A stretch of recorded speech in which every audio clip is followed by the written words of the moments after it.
Folks, today I thought I'd talk a little bit about running with scissors. Not recommended that you run with scissors, but running with scissors is just a metaphor for doing things in your training that probably isn't the very smartest thing to do. So recently I was listening to a podcast with Jonathan Beverly, who you may or may not know. He's written some books, used to be the editor for Running Times years ago, etc.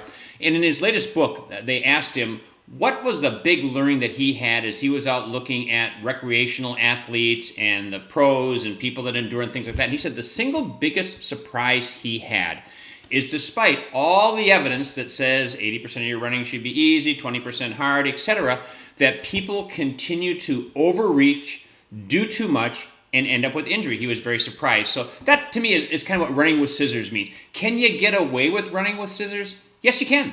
But a lot of times you get hurt as well, so running with scissors isn't recommended. So when might you be running with scissors? Well, there's two particular times. One is what I call the euphoric phase. And the euphoric phase can be really dangerous. So what is the euphoric phase?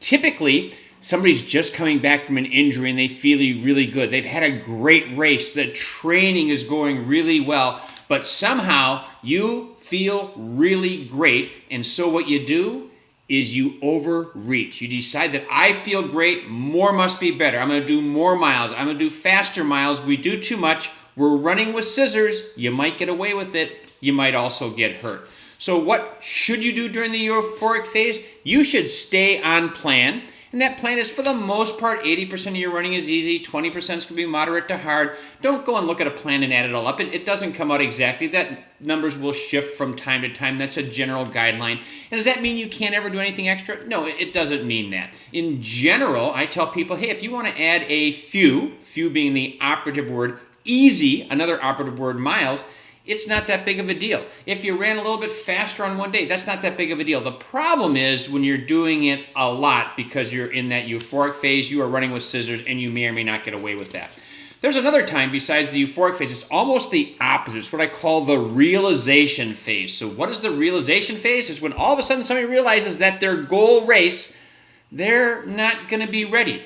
Maybe life has gotten in the way and they've missed some training. All kinds of things should happen. And all of a sudden somebody says, whoa, I've got a race coming up. I want to do this. I don't think I'm really prepared for it. So what do? They overreach as well. They get stuck saying, well, I've got to get more miles now. I've got to get faster miles now. I've got to do this to get ready. When the fact is, you're probably putting your race at risk.